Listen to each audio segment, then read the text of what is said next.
Hi guys, let's discuss the poem Big Match 1983 today. This is the longest poem that we have in our anthology, and I know that most of you guys don't like this poem. But I suppose that this is a good poem to select to write down an essay because there are so many information that we can incorporate in our answer. The title of the poem, Big Match 1983, is a controversial one. Generally, whenever you hear the term big match, it creates such a beautiful, enjoyable incident or event in our school life.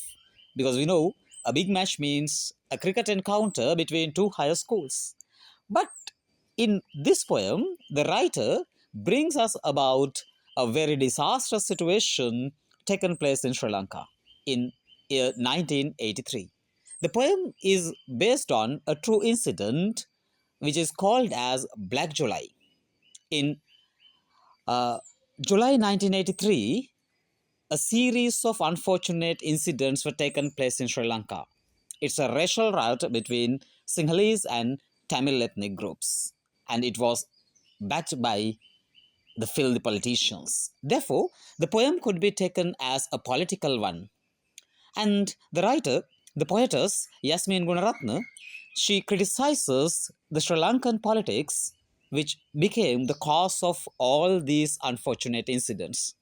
She uses the word treacherous, the epithet treacherous. Treacherous means fraudulent, vanchakari, fraudulent. She says that treacherous politics of language.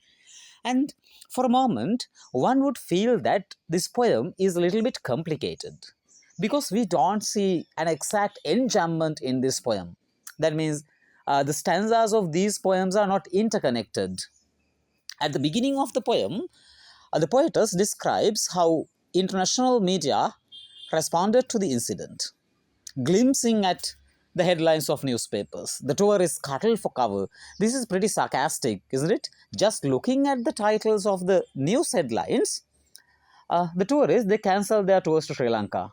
So this emphasizes us that this incident made a big impact on Sri Lankan economy as well as the image of the country too. And she further describes the political as well as historical background of this incident. She brings out two important years, 1948 and 56. In 1948, Sri Lanka obtained freedom from the British throne. And in 1956, only Sinhala was nominated as the official language of the country. It was done by the Prime Minister, Mr. SWRD Bandaranaike. And as a result of these incidents, in 1958, we find the first sparks of the hate. And the woman, the writer, the poetess, she describes that these sparks of hate had been fanned into flame by the politicians. Now, here we find an alliteration fanned into flame. The repetition of sound f highlights the frustration. Right. In the poem, there's a telephone conversation. It seems that it is taken place between a Tamil veteran and a Sinhalese neighbor. The Sinhalese neighbor is the caller, and he called and asked about the life of the Tamil man during this conflict. And this conversation reveals us about the feelings of the moderate, educated, and the middle class of the Tamil population. And the house was described as a tall and dimly lit one, and it was surrounded by the books and the old pictures. And it also highlights that this must be the house of an educated person.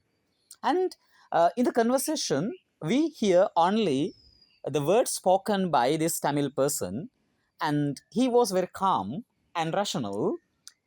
He was not impulsive at all. Even in a situation like this, we find his stability. He was very much stable. It is pretty important. And he says that it's a strange life that they are leading here. But he didn't blame anyone. And he said that his children and wife had already been sent to a nearby house. And definitely, this neighboring house must be a house of a Sinhalese person. Hence, it further highlights that not all the Sinhalese people involved in this riot. There were few people who came forward for the protection of these innocents. And at the beginning, the writer says that helpless and powerless this time to shelter or to share.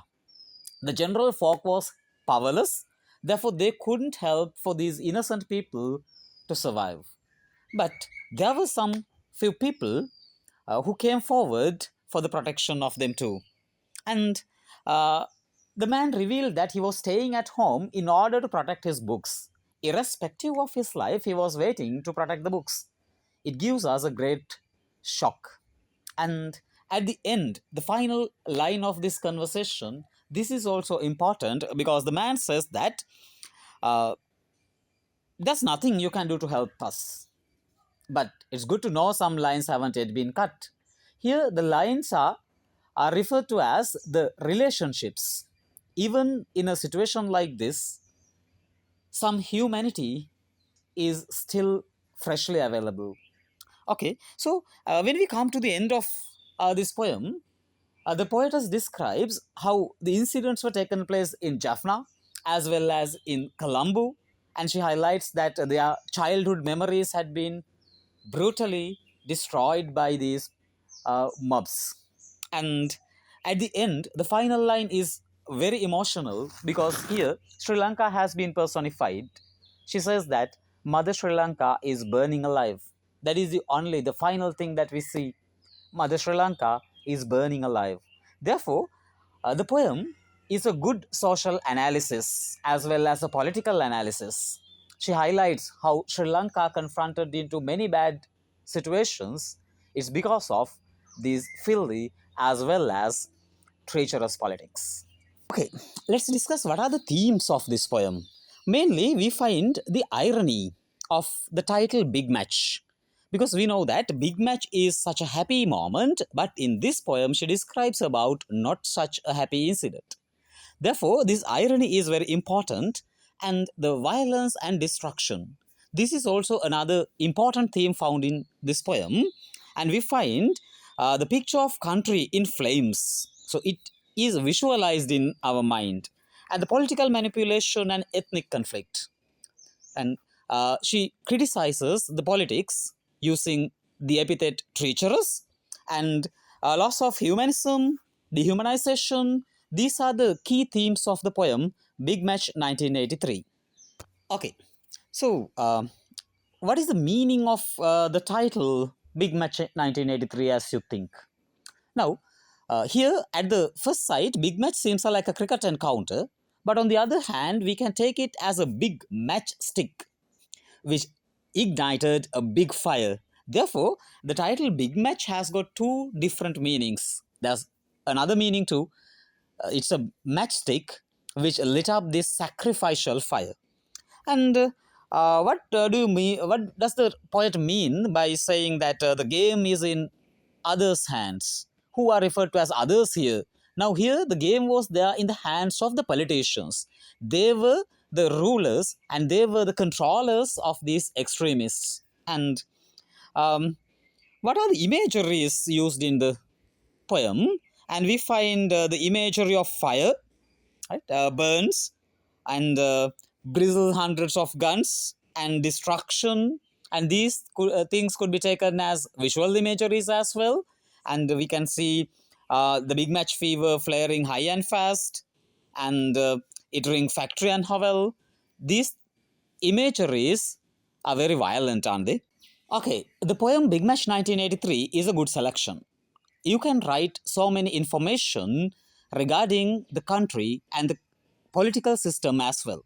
The country confronted into many problems, it's because of the rulers. And we find that they used, and we find the fake patriots throughout the history. And here as well, we find that the past politicians, they created many problems and they pushed the country into such kind of a wretch. Okay, so if you have got any questions regarding this poem, do not hesitate to comment, and definitely I will comment them. Okay, so keep in touch with Lit Go Down.